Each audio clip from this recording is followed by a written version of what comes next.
Good morning. Okay, I am sorry that this video has taken a lot longer to get to than I expected. The first few weeks of school are absolutely crazy.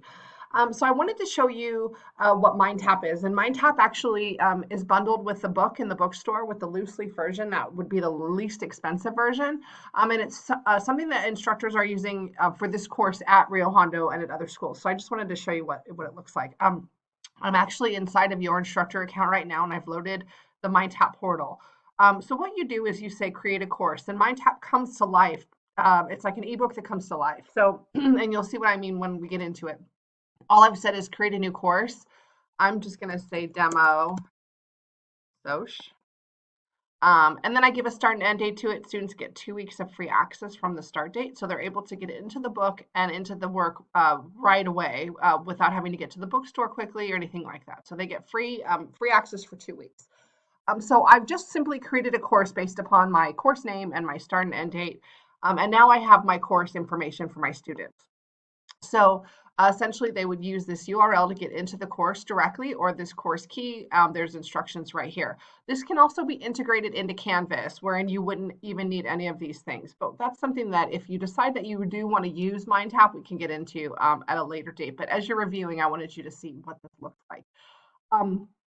So now my MindTap portal is here and there's that course I've just created. So I'm going to go into my course and show you what it looks like, give you a brief tour of it. And this is going to be very surface level. Again, if this is something that you want to use in class, we can meet one-on-one. We have all kinds of different training levels, but it's pretty easy to use. It just takes a little bit of time to get used to. I'm just going to skip the guided setup that it's allowing me to do.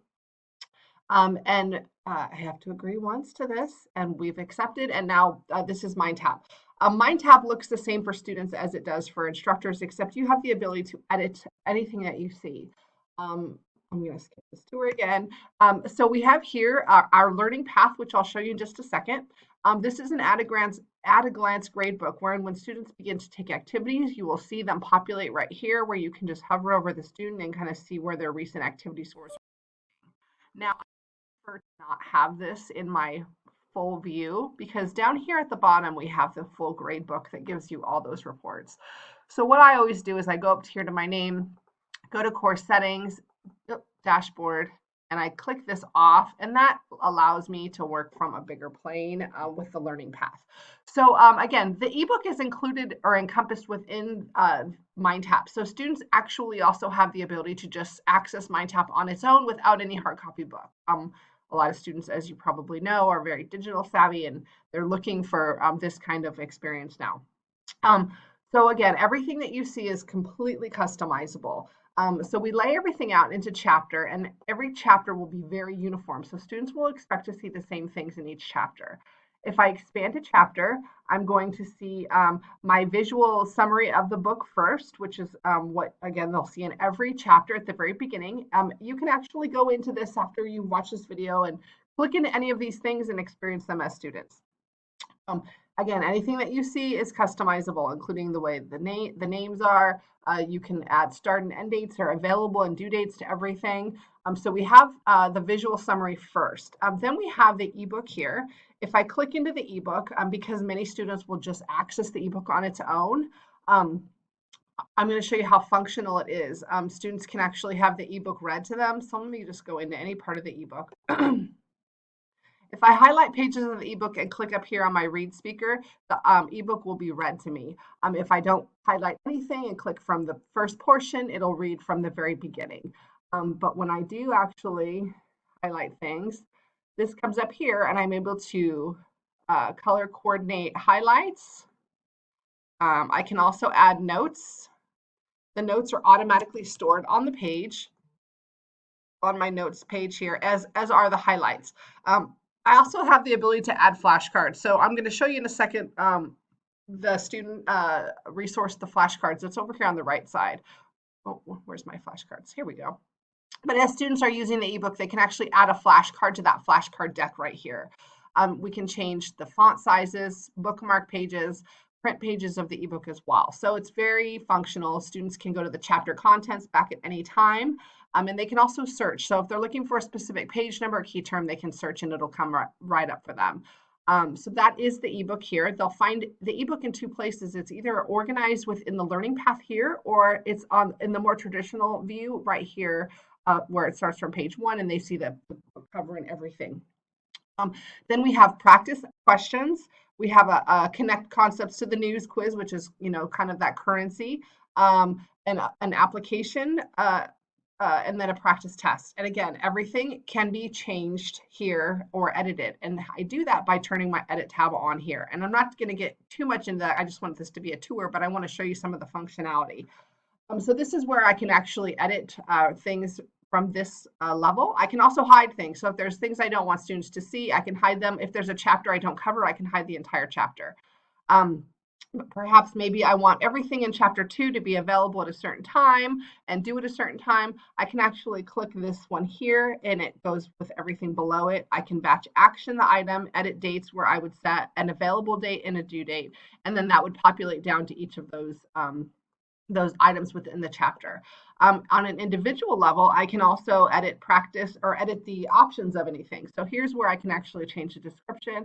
I can change the location, and then depending on the type of assignment, I can click my edit options tab, and this will allow me to give them a certain number of takes, for instance, that they can maybe have an unlimited amount of takes, or maybe if there's a quiz or something, I want them to have one take. I can change the point value. I can put time limits. There's all kinds of great options in each of the assignments that you can apply to the type of assignment that you're looking for.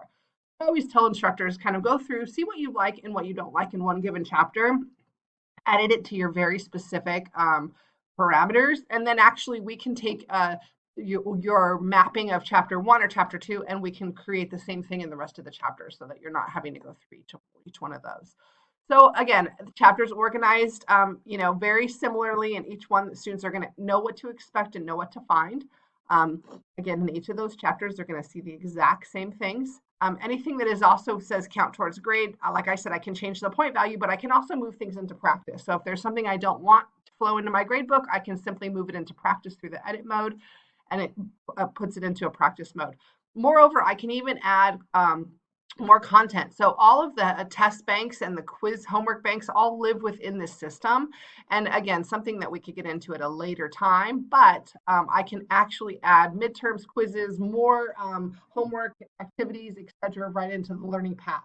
And that's all done through the Add and Create tab, where I can actually even add YouTube videos that I might use. I can pull out things from my own Google Drive. Lots of different options for more content if you wanted more content. Over here on the right side of the page, we have what we call MindTap, MindTap apps. Students will have a glossary and a dictionary. They do have a study hub. So those notes and highlights that I took within the ebook are all housed by chapter within the study hub here. We organize them by chapter, and I can actually expand this so we have a bigger view. And I can create personalized study guides based upon my notes and highlights. If I trash them from here, it actually deletes them from the book as well, so that I'm not having to go back and do those. My bookmarks are all stored here as well, so I can click into anything very easily. I just wanted to clean that up for you. My read speaker, I can actually manipulate the voice here of that reading of the book to reading speed, or change the male or female voice. Some of these things here are more, that's where a lot of the banks live. So something that we could get into, again, if you wanted to use this at a later date. And then there's those flashcards I talked about. Everything in here is accessible through a MindTap app from students' phones. And the flashcards are the number one thing that we see that students use through the MindTap app. Obviously walking to class, trying to, get the last minute studying in. I can go through by chapter. We can flip the cards, hide cards. They can shuffle the deck, create new cards. And again, that's where those that ability to create cards within the ebook lies as well. Those will automatically store in here. Two different views. This is the learning path view. The second one is a calendar view here, where if you were to add start and end dates to activities, those begin to populate here. So students can go into any given week and actually just click through here as well to see what's actually due. So two different views there. Again, anything can be hidden, lots of customization ability. This also gives the students a couple options for purchase. We can bundle it with the bookstore with the loose leaf version, which is the least expensive. to have a hard copy. Students can access MindTap on its own directly through the system. And we also have a subscription program. So many students are buying subscriptions now, and they're going to ask you for a course key because they want to include your book or your course in their subscription program at Rio Hondo. But we can talk more about that later. At any rate, I've taken up too much time now. Let me know what questions you have beyond this, but I wanted to make sure you're getting a full vision of what is available for this book when you're reviewing for spring, and I look forward to hearing from you.